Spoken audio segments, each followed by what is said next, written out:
বকোত আজি সামৰণি পৰিব বড়ো সাহিত্য সভাৰ অধিৱেশনৰ তিনিদিনীয়া কাৰ্যসূচীৰে অনুষ্ঠিত অধিৱেশনৰ আজি অন্তিম দিন বড়ো সাহিত্য সভাৰ 63 সংখ্যক অধিৱেশনৰ অন্তিম দিনা পুৱা উলিওৱা হ'ল 12 ৰহণীয়া সাংস্কৃতিক শোভাযাত্ৰা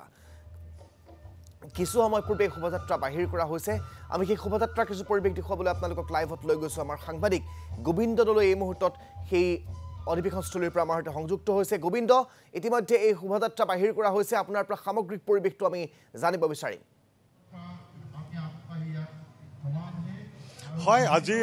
যি বড়ো সাহিত্য সভা এই বড়ো সাহিত্য সভাৰ তৃতীয়টো তথা অন্তিমটো দিন আৰু অন্তিমটোৰ দিনাৰ এই প্ৰথম কাৰ্যসূচী এক বৰ্ণিল সাংস্কৃতিক শোভাযাত্ৰা আৰু ইতিমধ্যে এই বৰ্ণিল সাংস্কৃতিক শোভাযাত্ৰা আনুষ্ঠানিকভাৱে শুভ উদ্বোধন কৰিছে আৰু এই অনুষ্ঠানটি উদ্বোধন কৰিছে বড়ো সাহিত্য সভাৰ উপসভাপতি প্ৰশান্ত বড়োৱে ইতিমধ্যে কাৰ্যসূচী বাহিৰ কৰা হৈছে আৰু এই কাৰ্যসূচী যি সাংস্কৃতিক শোভাযাত্ৰা এই শোভাযাত্ৰাত অঞ্চলটোৰ বৃহত্তৰ বকো অঞ্চলৰ বিভিন্ন জাতি জনগোষ্ঠী বা বিভিন্ন কৃষ্টি দলে অংশগ্ৰহণ কৰিছে এই শোভাযাত্ৰাটো ইতিমধ্যে আৰম্ভ হৈছে এই শোভাযাত্ৰা গৈ বকো চহৰৰ মাজেৰে গৈ এই শোভাযাত্ৰা বাহিৰ কৰা হৈছে ইতিমধ্যে যি বকো গান্ধী মৈদান সমন্বয় ক্ষেত্ৰ এই সমন্বয় ক্ষেত্ৰৰ পৰা শোভাযাত্ৰাটো আৰম্ভ কৰা হৈছে এই শোভাযাত্ৰাই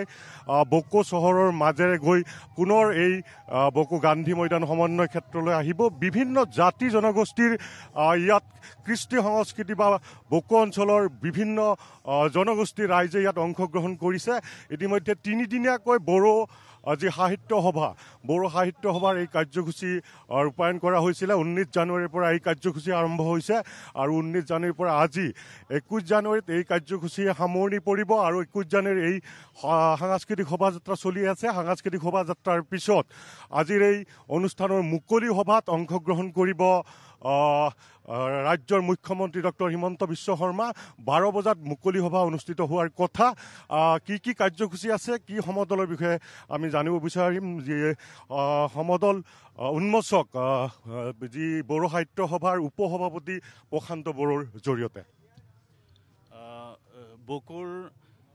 গান্ধী সমন্বয় ক্ষেত্ৰত অনুষ্ঠিত হোৱা 63তম বড়ো সাহিত্য সভাৰ বাৰ্ষিক অধিৱেশনৰ আজি অন্তিম তথা তৃতীয় দিন আৰু আজি এই তৃতীয় দিনৰ প্ৰথম কাৰ্যসূচী হিচাপে বিভিন্ন জাতি জনগোষ্ঠীৰ সাংস্কৃতিক দলসমূহক লৈ আৰু বকো অঞ্চলৰ সমূহ ৰাইজক লগত লৈ আমি সাংস্কৃতিক শোভাযাত্ৰা কৰিছোঁ আমি আশা কৰিছোঁ এই শোভাযাত্ৰাৰ জৰিয়তে বিভিন্ন জাতি জনগোষ্ঠীৰ মাজত এটা সমন্বয়ৰ সৃষ্টি হ'ব আৰু আমি সকলোৱে একেলগে